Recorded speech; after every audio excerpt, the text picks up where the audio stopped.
Hello, we're going to be picking up from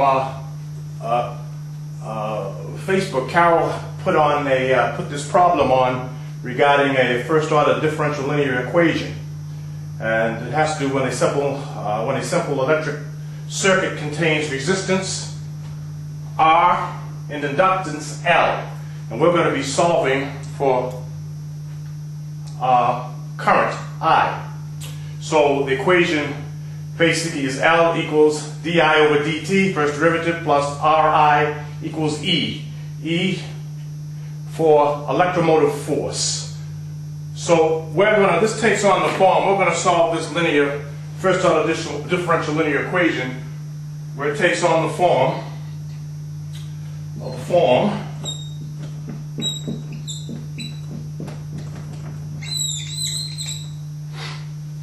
which is dy over dx plus py equals q. And we're going to solve for y, and then we're going to use that format and solve for this circuit equation. Okay? And what we do here is we're going to take what we call an integrating factor. We're going to use this symbol, Greek term epsilon. Epsilon. We're going to multiply this whole equation by epsilon, that funny looking b there. So when I do that, that gives me epsilon dy dx plus epsilon times p y equals epsilon times q. Alright? And what we're going to do is we see here that this takes on, this section on the left hand side of the equation takes on a form that we use in calculus with what we call the product rule in calculus. And the product rule states in this aspect, we take dx times epsilon times y. That's going to give us epsilon dy over dx plus y times derivative epsilon dx. And that's per this product rule. Alright? Now, we're going to have this, we're going to equal this out to q. Okay, we're going to equal this out to equals VQ, or epsilon q. Epsilon q. Epsilon q. Got a little better. Equals epsilon q. Alright? So what we have, we took the derivative. I'm here with my laser. Oh well. We took the derivative of epsilon y equals epsilon dy plus y d epsilon over dx equals epsilon q. And what we're going to do is equate y dvx. We're going to take y d epsilon. We're going to equate epsilon dy dx plus y derivative epsilon dx equals epsilon dy dx plus vpy. And when I do that, that's going to give us these two cancel out. The epsilon dy dx, I'm sorry, the epsilon y dx and the epsilon dy dx, they cancel out on each side. This side cancels out on this side. So that leaves me epsilon dy dx equals vp epsilon py, or funny v py. Now, what we're going to do further here is let me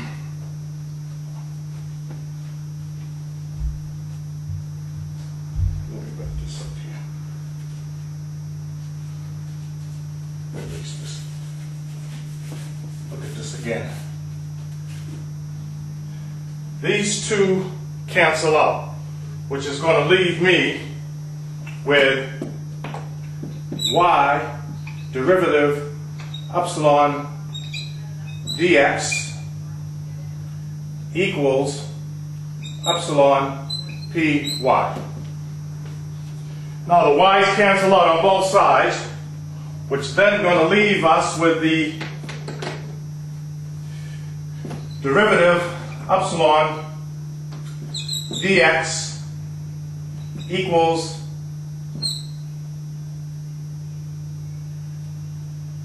p epsilon.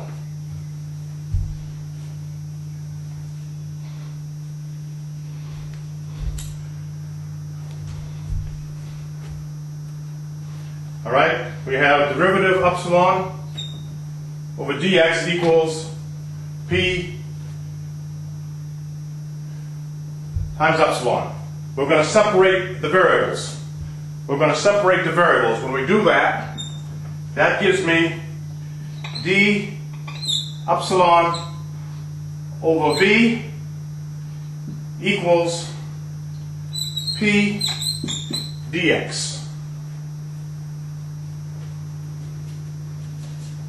d epsilon over epsilon. Now I'm going to integrate both sides of this equation. When I do that, when I integrate both sides of the equation,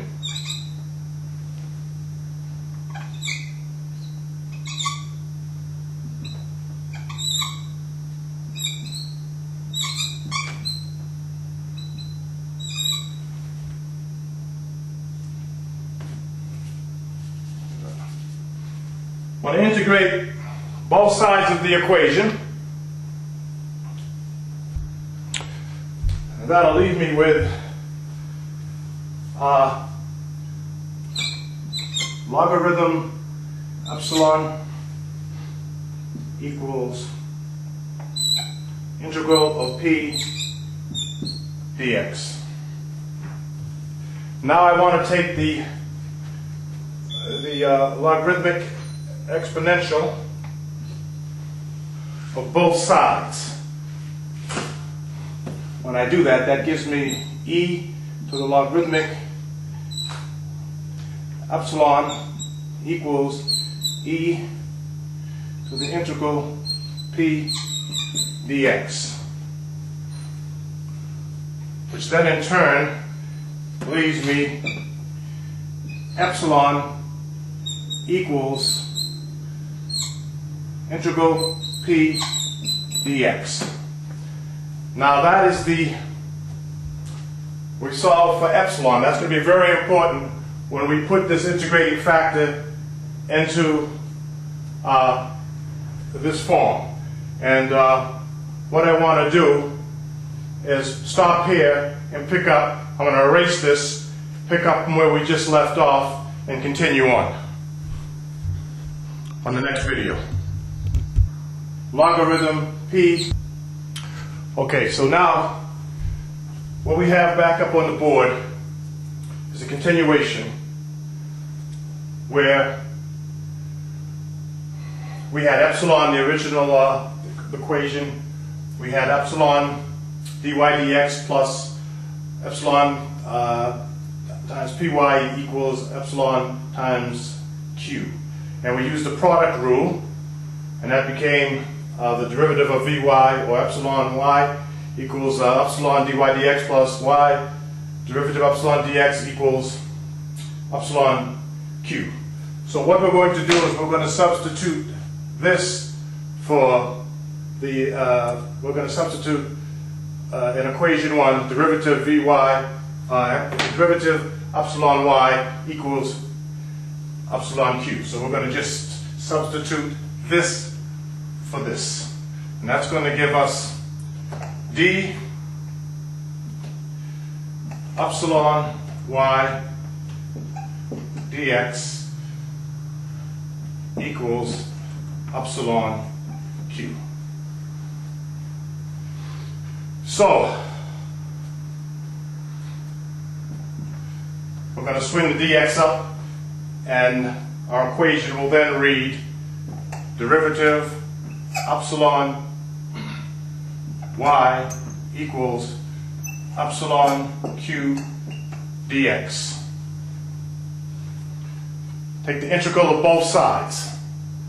When I do that, that gives me integral d epsilon y equals integral epsilon q dx. If you have a derivative, you have an integral of it, you end up with epsilon y equals the integral epsilon q dx. And if you remember, we have also, we figured out that epsilon is equal to exponential of integral p dx. So I can write this equation